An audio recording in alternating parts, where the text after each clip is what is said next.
Hi guys, how are you doing? Today I'm going to show you how I put the maker's mark on my knives. But you don't just have to make knives to use this method, because you can literally etch anything onto steel, and any kind of steel. You know, for your keys, say you want to make a tab and put it on your keys, on your key ring.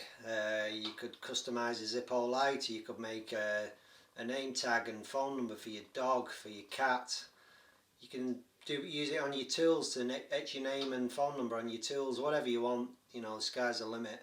And all you need is a laser printer and some junk paper, a battery and some salt water. That is it. So I'm going to show you how I do it now. Let's get down to nitty gritty. Right, you know this junk paper that comes through the letterbox, advertising paper. What you do, you print onto this stuff, and what you need to do, see what I've done, I've just done a simple that piece of paper is better really. I've just done a simple Peapotty one on there. But what you need to do when you print these out, you need to print out what you're going to print out, then you need to reverse the image, and then you need to turn it into a negative so that the writing is white or clear, and you've got a black background around it, because you will etch the writing, and the black background will act as a resist, so you don't actually etch into the steel there. There is PCB paper you can get to do this with, and that's for etching circuit boards, and I used to use this, but I think since the toner ran out on my laser printer, I bought some. The branded toner cartridges were really expensive. They were almost cost as much as the printer did. So what I did, I bought some much cheaper toner cartridges off the internet, and I don't think the toner is quite as good as the original toner cartridge. And since I've been using that, I've not had any success with this PCB paper. I used to print out a page full of logos, but I also think that if you leave the toner print on the paper for too long, you can't get it off. So that's why now I've switched over to using this junk paper, because it works really well, and every time I need a logo or a maker's mark or anything, I print it out fresh and I do it straight away, and now I find that the toner comes off much better, off the paper much better. So let's get to it. First off, I'm just going to cut out that little logo, and we'll get it on the steel. Right, so what I've got here is this is actually an old butcher's knife, which I can't even remember where I got it from now. It's stainless steel, so you can etch onto stainless steel if you want. And what I've done, I've just sanded it down with a bit of 600 paper just to clean up the surface. And you also need to properly clean down the surface as well, i.e. degrease it. And I found out the best stuff to use is actually Windoline with a little bit of liquid ammonia added. So I generally put about 5% ammonia into the Windoline, and this acts as a really good degreaser. I know people use acetone, and I used to use acetone as well, but the trouble is I was just having inconsistent results, and I'm pretty sure that all the acetone does is smear grease and muck across the surface, and it still leaves a very thin film on the surface. And since I've been using this, I've had no problems whatsoever. So I generally use that mixture for cleaning out all my steel up prior to whatever, you know, prior to sanding everything. Right, so I've got the steel clean. There's the logo ready to go on,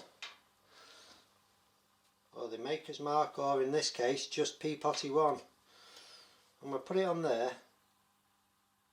I'm going to put a bit of tape onto it just to hold it in position. A bit of masking tape's better. If you use some kind of vinyl tape, you'll find it melts and it'll smear all over, and the glue will soften, and you'll end up with the paper moving. You don't want that paper to move once you start doing this. And what I also do, I'm just going to heat up the blade a bit now. You can do this with an iron, you know, a household iron. You can just heat it up a little bit from the back side. It helps release the toner back off the paper.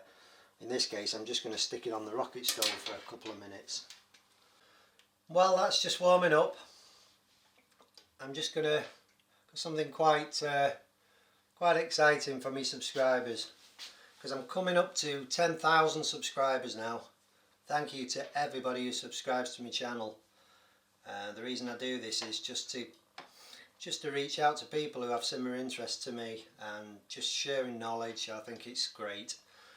So what I'm going to do, I am going to make a knife, and it's going to be a subscriber knife, and I'm going to come up with just something simple, because if you want a shot at getting this knife, all you'll have to do is leave some kind of comment on my channel. Obviously you need to be a subscriber, but I'm going to do something coming up very soon as I hit the 10,000 subscriber mark.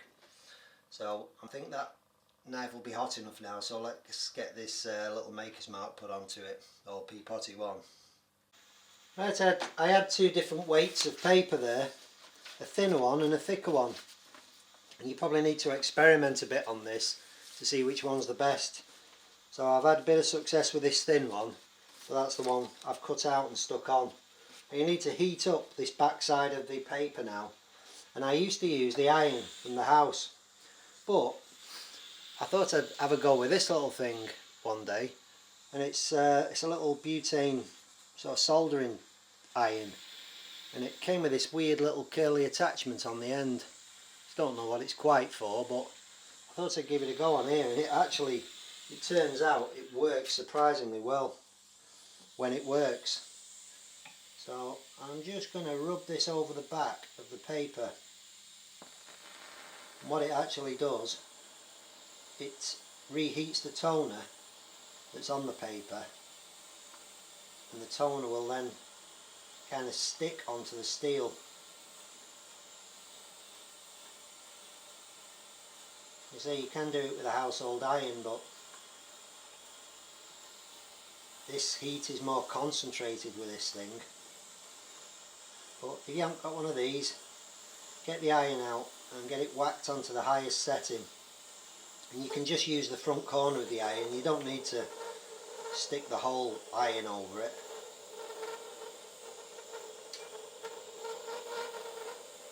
This thing's going mental. Right, I'm just going to leave that for a second now, just to cool down, and we'll see. So I've just dunked that in some water to cool it down. I'm going to take the tape off. Ideally, I mean, you shouldn't do this straight away. I've found that if you leave it now for an hour or so, the toner kind of dries better on the steel. As I've tried loads and loads of different ways of doing this, and this works pretty good. But like I say, you just need to allow a bit of time for the toner to dry onto the steel. I mean, it's cold now, so I'm just going to try it and see what happens. I just need a little pot with some water in it. Lost the knife now. It is. Right, so what you do now is you rub the back of the paper, and what you're trying to do is just to peel the paper off from the outside, because as you wet it, it starts to soften the paper. That bit there that's coming off is where there was no toner. That's just the excess. That's the actual logo, or that's the actual print on there now on the toner. I think I'm just going to have to leave this for about 5 minutes just for that paper to soak. You don't want to stand there for 5 minutes, do you, watching me rub this wet paper off here. You can just see it's just starting to come off there now. And if I try and force it, it's going to it's going to rip some of the toner off as well. So just give us a minute and let that water soak into that paper and soften it. It's just starting to soften now, this paper. It's coming off, there you go. It's just starting to soften.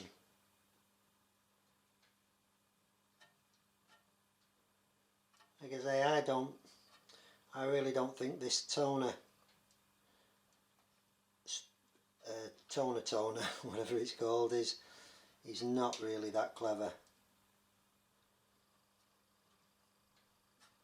But you can see the images come out. And the bits you can see there that aren't complete, all that is, it's actually bits of paper that are stuck to it still.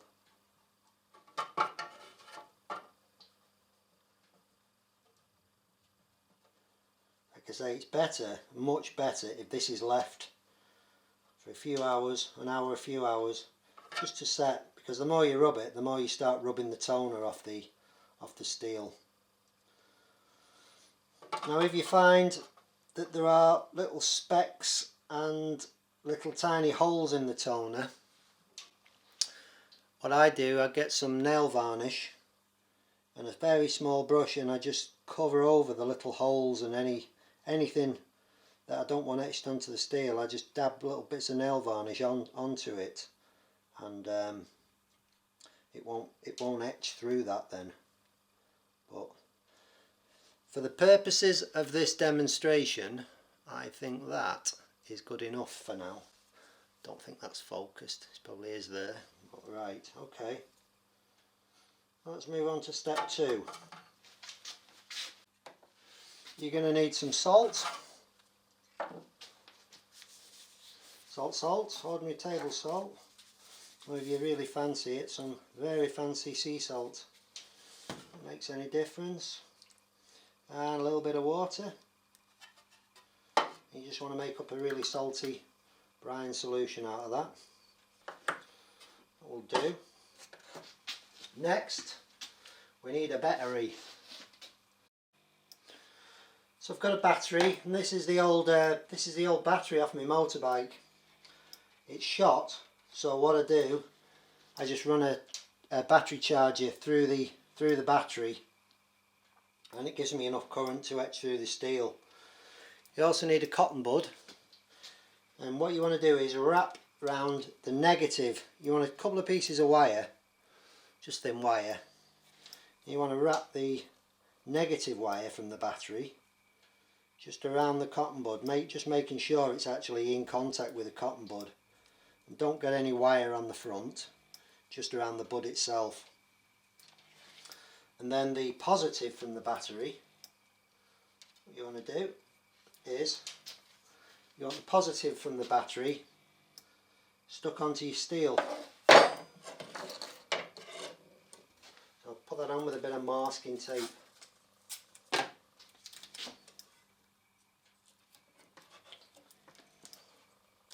Then all you do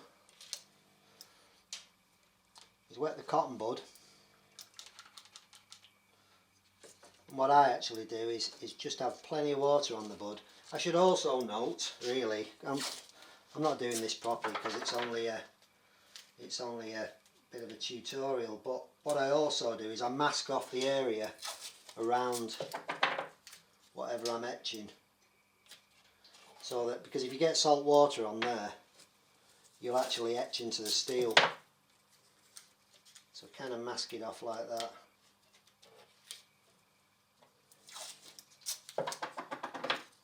I think what I should do is, I was looking at toner cartridges again the other day, but I actually think it's cheaper for me to buy a new printer, because they come with a toner cartridge, than it is to buy just a cartridge on its own. So what you want to do, I always put a little bead of water over what I'm going to etch like that, because when you touch this cotton bud onto the steel, it starts to create heat, and if you're not careful, if you're rubbing away on the logo, you'll actually rub through the toner. So you'll probably see in a second we start getting a bit of a reaction off it. And there we are, it's happening now.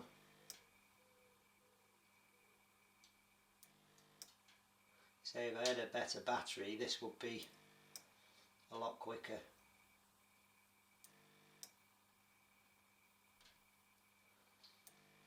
I've never really etched stainless steel before,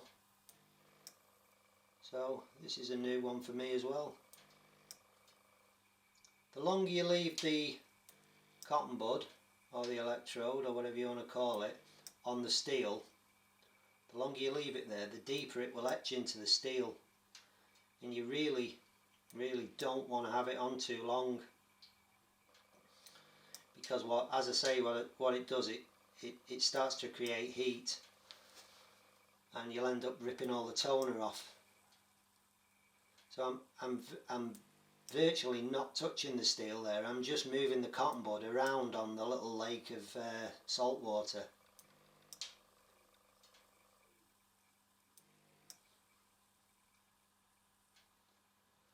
See all that black gunge there on the cotton bud?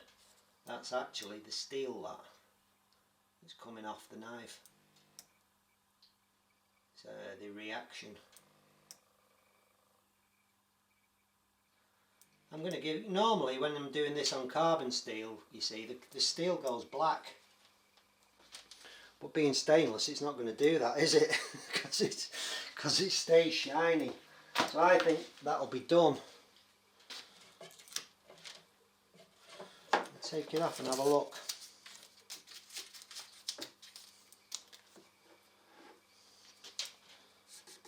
Give it a wipe. Has it done it? I think it has. I'm just going to find something. I've not got any acetone in here. I'm just going to find something that will bring that toner off there. A bit of meths here, that should do it. No, meths won't bring it off. Have I got any thinners? Yes, I have. Oh yeah, I've got some paint thinners here. But I had that. There we go. It's done it.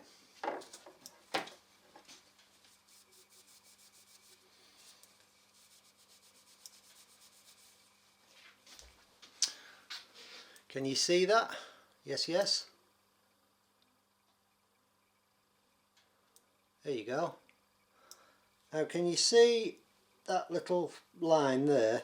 That is where there's a little bit of salt water just gone under the edge of that tape, and that's what I mean about just being careful that you don't get any salt water onto the steel. But it's quite, because that's quite shallow, because it's etched shallow into the steel, it is pretty easy to get that off. All you'll have to do on that is just do a little bit of sanding.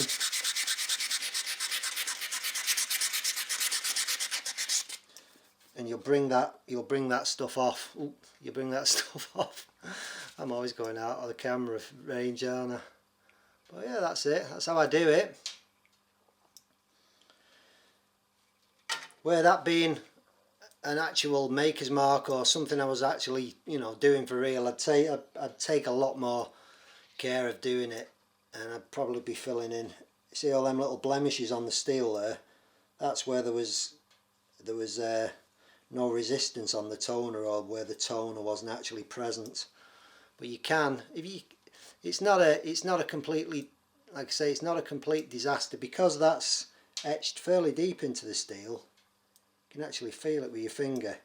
If you now sand that with, say, 600 paper, 1000 paper, you'll remove the shallower blemishes, and you'll just end up with your deep etch. Right guys, I hope that helped. A few people have asked me how I do this, and that's how I do it. There's one, same thing, just say exactly the same thing I did on this axe head. Exactly the same method there I used on that. And that just requires a sanding. I've still got the other side to do. I wasn't that successful with the method on there. And that's what I mean about filling in with like nail varnish. That's the darker stuff. So all I'm going to do now is take a needle and I'm just going to scratch off the areas I want to etch through, which it doesn't take long, and then I'm going to etch that, and then that axe head is finished and it can get the haft put on it. Thanks for watching. Just remember, I've got that big giveaway coming. Someone's going to be lucky and get a beautiful knife, and I'll catch you soon in the next vid, guys. Bye for now. I say I usually use an iron, the iron from the house. I just find this does it better.